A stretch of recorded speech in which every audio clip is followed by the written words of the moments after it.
Mark and I had been married for 15 years, a solid marriage, on paper at least. He was a businessman, always busy, always thinking 10 steps ahead. Our life was comfortable, beautiful house, expensive vacations, all the things people envy from the outside. But inside, we were like a house with a perfect paint job, hiding cracks in the foundation. I wasn't unhappy, not exactly. I was just unseen. Then came our anniversary. I expected the usual flowers, dinner reservations at some five-star restaurant, maybe even a piece of jewelry if he was feeling particularly generous. But Mark had something different in mind this year. A private chef, he said with that proud, almost smug expression he wore when he thought he had outdone himself. I hired one to cook for us at home, a full gourmet experience. Just the two of us, no distractions. I should have been excited. It was a thoughtful idea, something different, something intimate, but instead, all I felt was doubt. When had we last been truly intimate? When had we last spent time together without his phone buzzing or his mind wandering to business deals? I smiled anyway. That sounds nice. I didn't know then that this chef would become the biggest distraction of all. The evening arrived. I wore a black silk dress, something I hadn't worn in years, something that clung in all the right places. I wanted to feel beautiful, desirable. Maybe, just maybe, Mark would look at me the way he used to. And then the doorbell rang. I expected an older man, maybe a strict professional-looking chef with a white uniform and an air of authority. Instead, I opened the door and met Adrian. Tall, confident, and effortlessly charming, he looked nothing like I had imagined. His dark hair was just the right kind of messy, his jawline sharp, and his eyes, God, those eyes. A deep shade of hazel, warm and knowing, as if he already had me figured out in a single glance. "Mrs. Langford?" His voice was smooth like warm honey. I cleared my throat, suddenly aware of the way my pulse had quickened. "Yes, Anita. You can call me Anita." He smiled. "Anita. Beautiful name. I hope you're hungry." I told myself I was imagining the way his eyes lingered, the way his lips curled at the edges as if he knew a secret.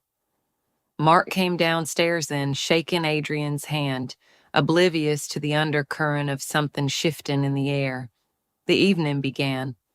Adrian worked in our kitchen like he had lived in it all his life. His movements were smooth, effortless, each chop and stir done with a quiet confidence that was almost hypnotic. I watched from across the counter, sipping my wine, pretending not to notice the way his forearms flexed as he worked, the way the fire from the stove flickered in his eyes when he turned to glance at me. He spoke to me, not just as a chef, but as a man who knew how to hold a conversation. He asked about my interests, my dreams, things Mark hadn't asked about in years. And I told him. I told him how I used to love painting before life got too busy, how I once dreamed of traveling alone just to see the world through my own eyes, not as someone's wife, not as someone's mother, but as me. Mark, meanwhile, scrolled through his phone between bites, muttering about work, barely registering the way Adrian and I spoke like old friends. And then came dessert. Adrian placed a plate in front of me, a delicate chocolate souffle, its surface perfectly cracked, steam rising in soft, tempting waves. "Take a bite," he said, his voice lower this time. "Tell me what you taste." I lifted the spoon, slipping the warm, decadent dessert into my mouth. The richness melted on my tongue, sending a slow, deep warmth through me. Adrian watched me, his gaze holding mine in a way that felt almost indecent. "Good?" he asked, but he already knew the answer. I nodded, swallowing. It's amazing. Good food, he murmured, leaning just slightly closer. Should make you feel something. And God help me, I felt something. Mark, oblivious, checked his watch and stood. That was great. I need to make a quick call. Of course he did. He left the room, leaving me alone with Adrian. The air changed, thick with something unspoken. He wiped his hands on a cloth, eyes still on me. You don't seem like a woman who gets enough attention. I should have laughed it off. I should have told him he was wrong. But I didn't, because he was right. A moment stretched between us, dangerous and intoxicating. I stood abruptly, my heart pounding. I should check on Mark. Adrian didn't stop me, but as I walked away, I felt his gaze still on me, burning through my dress, through my skin, through every wall I had built around myself. I had just met him, and yet a part of me already knew. This wasn't over, not by a long shot. I should have forgotten about that night. I should have gone to bed, kissed Mark good night, and let it fade into nothing more than an interesting encounter with a private chef. But I couldn't. Even as I lay beside my husband, his back turned to me as he scrolled through emails on his phone, my mind was elsewhere, with Adrian. With the way his eyes lingered, the way his voice dipped when he spoke to me, the way I felt alive, truly alive, for the first time in years. And that was dangerous. I told myself it was a one-time thing. Adrian was gone. The anniversary dinner was over. Life would go back to normal. Except it didn't. 2 days later, Mark came home, tossing his suit jacket over the chair like he always did. I had an idea, he said casually. I hired Adrian to cook for us twice a week. My breath caught. What? He glanced at me, clearly missing the panic in my voice. It was your reaction that convinced me you were actually excited about dinner for once. I figured, why not? You deserve it. I deserved it. If only he knew what I truly deserved. I nodded, forcing a smile. That's thoughtful. Inside, my heart raced. Adrian would be back. He would be in my house again, near me, speaking to me in that smooth, knowing voice. Could I handle it, or was I already too far gone? The first time he came back, I dressed in something casual. I told myself I wouldn't linger, that I'd let him cook and go about my day like it didn't matter. But when I opened the door and saw him standing there holding a small box of fresh herbs and wearing that signature smirk, I knew I was lying to myself. Anita, he said, as if my name was something meant to be savored. I swallowed hard. Adrian. He stepped inside, his cologne mingling with the scent of fresh basil and citrus. The way he moved, so sure, so effortless, sent a thrill through me. Excited to see me? He teased. I rolled my eyes. You're just a chef. His grin widened. That's not what your eyes are telling me. I turned away before he could see the flush creeping up my neck. Mark will be home soon. Adrian chuckled. Of course he will. And that was the first game he played with me. The reminder. He never made a move, never crossed a line, but he made sure I knew the line was there and that I wanted to cross it. Over the next few weeks, Adrian became part of my world. Twice a week he was there, cooking, teasing, watching, and I was watching too. I told myself it was harmless, that it was just a crush, a silly little schoolgirl infatuation that would fade. But then I started finding reasons to be around him. At first, it was innocent, asking him about recipes, watching him work, but soon it became something else. One night, Mark was running late. Again. I sat at the counter watching Adrian prepare dinner just for me. You always cook with such confidence, I said, sipping my wine. He glanced up, that slow smile playing on his lips. Cooking is like seduction, Anita. If you hesitate, you lose the magic. I swallowed, my fingers tightening around my glass. He stepped closer, just slightly, enough for the air between us to charge with something electric. Do you ever hesitate? He asked softly. I felt my pulse hammering. What are you doing? Adrian tilted his head, studying me. Making conversation. But we both knew that wasn't true. One evening, Mark had an unexpected work event. I was alone in the house with Adrian. The logical thing to do was to go upstairs, read a book, or call a friend. Instead, I found myself in the kitchen, a glass of wine in hand, watching him. We talked, and this time it wasn't small talk.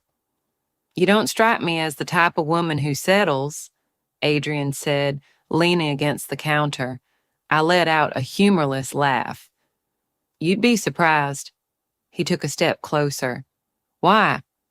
Why? Because I had spent 15 years being the perfect wife. Because I had sacrificed my passions, my desires, my needs for a man who didn't even see me anymore.